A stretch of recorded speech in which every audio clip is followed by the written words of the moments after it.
ఈ రోజు నుంచి 21వ తేదీ నుంచి కూడా మరో 4 అంశాలు నేను నిన్నటి రోజు కూడా చెప్పడం మరోసారి. అంటే మేము కేటీఆర్ గారు ఓ దండకం తిట్ల దండకాన్ని ఏదైతే ప్రారంభిస్తూ ప్రతిరోజు ఆయన ఉదయం లేస్తూనే ప్రభుత్వం పైన దుమ్మెత్తి పోసేటువంటి వైనాన్ని మానుకోవాల్సిందిగా చెప్పడానికి కోసం చేసే ప్రయత్నం. ఇప్పటికీ అనేక పథకాలు అమలవుతూ ఉన్నాయి. ఈ రోజు నుంచి కూడా మరో 4 పథకాలు ప్రధానంగా 10 సంవత్సరాలుగా కళ్ళు కాయలు కాచేలా ఎదురు చూసినటువంటి ప్రజలకు తెలుపు రేషన్ కార్డ్స్ కానీ ఇతరత్ర ఇచ్చేటువంటి కార్యక్రమాలు. ఇక్కడ ప్రజలు కూడా విజ్ఞప్తి చేసిన రేషన్ కార్డులకు సంబంధించి ఎవరు కూడా ఆందోళన చెందవలసిన అవసరం లేదు. ఇప్పటి వరకు పెట్టుకున్న దరఖాస్తులకు తోడు ఈ రోజు నుంచి మీ గ్రామాలలో మీ వార్డులో జరిగేటువంటి సభల ద్వారా కూడా రేషన్ కార్డు లేని వారు దరఖాస్తు చేసుకోవచ్చు. వారు కూడా రేషన్ కార్డు ఇచ్చేటువంటి ప్రక్రియ 26వ తేదీ నుంచి ప్రారంభం కాబోతుందని మాట సందర్భం చెప్తూ డబుల్ బెడ్రూమ్ పేరిట అధికారులకు వచ్చి మేము గత ఎన్నికలు కూడా ఒక సవాల్ విసిరినాం బీఆర్ఎస్ పార్టీకి. డబుల్ బెడ్రూమ్ లేని ఊర్లను మేము చూపిస్తాం, మీరు రోడ్డు అడుకుంటూ ఉండండి. అదే ఇందిరా ఇల్లు లేని మీరు ఊరు చూపించండి, మేము ఓటు అడుకుంటుంటామని. ఆ సవాల్ని వాళ్ళు ఎప్పుడు స్వీకరించలేరు. పల్లెల్లో ఆనాటి ఇందిరా ఇల్లు తప్ప ఎక్కడికి డబుల్ బెడ్రూమ్ లేదు.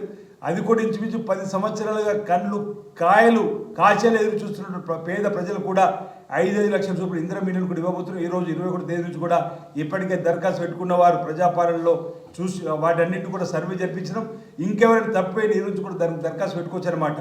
విద్వేషపు వాట్సాప్ గ్రూపుల ద్వారా ఈ ప్రభుత్వాన్ని బదిలీ చేసేటువంటి కార్యక్రమం చేయడం తప్ప మరో ఆలోచనతో పోవడం లేదు.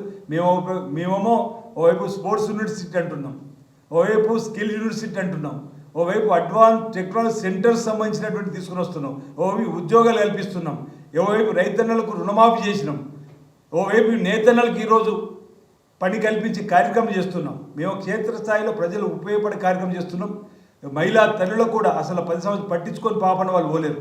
మహిళలకు కూడా ఆనాడు రాజశేఖర్ గారు మహిళలు లక్షాధికారులు చేస్తామని చెప్పిన మహిళా సాధికారులు భాగంగా ఈ ప్రభుత్వం మహిళలు కోటీశ్వరులుగా మారుస్తామని చెప్పని ఈరోజు అనేక కార్యక్రమాలు అమలు చేస్తూ ముందుకు పోతున్నటువంటి సందర్భంలో ప్రజా బాహుళ్యంలో కాంగ్రెస్ పార్టీకి వస్తున్నటువంటి పేరు ప్రఖ్యాతులు చూసి ఓర్వలేకనే ఓవైపు కేటీఆర్, ఓవైపు హరీష్ రావు అన్నలు తప్ప ఎవరు కూడా మరి ఈ ప్రభుత్వం అంటే ఈ ప్రభుత్వం కూలాలి, మళ్ళీ మేము వెంటనే అధికారులు రావాలని చెప్పండి. అది వాళ్ళు చేసేటువంటి ఆలోచన ప్రజలు ఎప్పుడు కూడా వారిని గుర్తించని చెప్పని మాట ఈ సందర్భంగా తెలియజేస్తూ వారు డైవర్షన్ పాలిటిక్స్ చేస్తూ తప్ప మరొకటి కాదనే మాట ఈ సందర్భంగా తెలియజేస్తా ఉన్నాను. ప్రపంచంలో ఏ మూల ఏ క్షణం ఏం జరుగుతుందో వేగంగా తెలుసుకోవడానికి తొలి వెలుగు వాట్సాప్ ఛానల్ని ఫాలో చేయండి.